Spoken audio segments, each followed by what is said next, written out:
नमस्कार मैत्रिणींनो, रुपालीस रेसिपीमध्ये तुमचं स्वागत आहे. आज मी तुमच्यासाठी नवीन रेसिपी आणलेली आहे, ती म्हणजे कांद्याची भाजी. कांद्याची भाजी ही रसासोबत खाण्यासाठी तयार करतात कोरडी, तशी भाजी मी तुम्हाला आज करून दाखवणार आहे. तर मी माझ्या प्रमाणानुसार कांदे घेतलेले आहेत, तर तुम्ही तुमच्या प्रमाणानुसार कांदे घेऊ शकता. तर मी यांना चिरून घेणार आहे. तर मी कांद्याचे 2 काप तयार केलेले आहेत, तर मी तुम्हाला कापून दाखवलेले आहेत. तर अशा पद्धतीने तुम्हीसुद्धा कांद्याचे काप तयार करायचे आणि पाण्यात टाकायचे, जेणेकरून कांदा हा तिखटसुद्धा लागत नाही आणि सालसुद्धा पटकन निघते. तर अर्धे कांदे माझे बाकी आहेत, तर अशा पद्धतीने मी पूर्ण कांदे कापून घेणार आहेत. बघा, अशा पद्धतीने मी पूर्ण कांदे चिरून घेतलेले आहे बारीक आणि लांब असे कांदे हे चिरून घ्यायचे, तसेच मी चिरलेले आहेत. बघा, मी गॅसवर कढई ठेवलेली आहेत आणि त्यामध्ये 3 चमचे तेल टाकलेलं आहे. तर मी 1 छोटा चमचा जिरे टाकत आहे.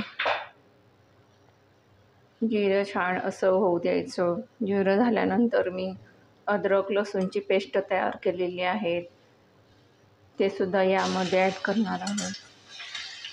हे मस्त असं एकजीव करून घ्यायचं. लसूण टाकल्यानंतर यामध्ये मी जे कांदे चिरलेले आहेत ते यामध्ये टाकणार आहे.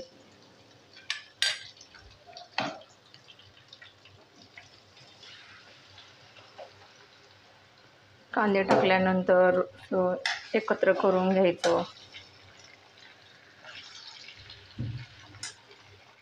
बघा, मी पूर्ण एकत्र करून घेतलेला आहे कांदा आणि यावरती झाकण ठेवून सगळा शिजवून घेणार आहेत आणि अधूनमधून चमच्याने हलवून घ्यायचं भाजीला. बघा, मी झाकण काढलेलं आहे आणि चमच्याच्या साहाय्याने कांद्याला हलवून घेणार आहेत. खालचा वर आणि वर खालचा करण्यासाठी आणि पटकन शिजेल त्यासाठी अधूनमधून चमच्याने हलवून घ्यायचं. बघा, कांदा थोडा शिजलेला आहे, तर यामध्ये मी 1 ते 1.5 चमचा लाल तिखट टाकलेला आहे. मी तिखट सम्राटचे वापरलेलं आहे, तुम्हाला आवडेल ते तुम्ही वापरू शकता.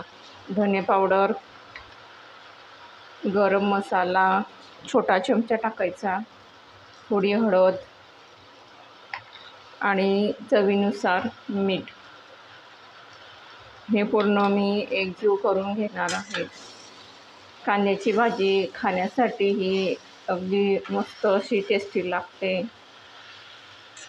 आणि रस, पुरणपोळी आणि कांद्याची भाजी म्हटलं तर अगदी तोंडाला पाणी सुटेल अशी ही कांद्याची भाजी तयार होणार आहे. तर मी हे पूर्ण एकजीव करून घेणार आहे. तर बघा, पूर्ण मी कांदा आणि पूर्ण मसाला टाकलेला आहे, पूर्ण एकजीव करून घेतलेला आहे.